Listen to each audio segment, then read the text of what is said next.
Gaza సిటీపై Israel బాంబులతో విరుచుపడుతోంది. ఐడీఎఫ్ నిర్వహించిన దాడుల్లో 32 మంది పాలస్తీనీయులు మృతి చెందగా ఇందులో 12 మంది చిన్నారులు కావడంతో అక్కడి ప్రజలు కన్నీరు మున్నీరుగా విలపిస్తున్నారు.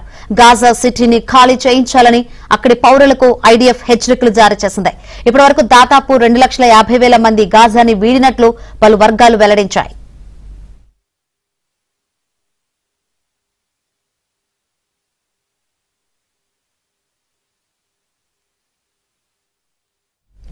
మరోవైపు యెమెన్లోని హూతీ తిరుగుబాటుదారులు ఇజ్రాయెల్ పై హైపర్సోనిక్ బాలిస్టిక్ క్షిపణిని ప్రయోగించారు. దీంతో టెల్ అవీవ్ లో కొంతసేపు హై అలర్ట్ ప్రకటించారు.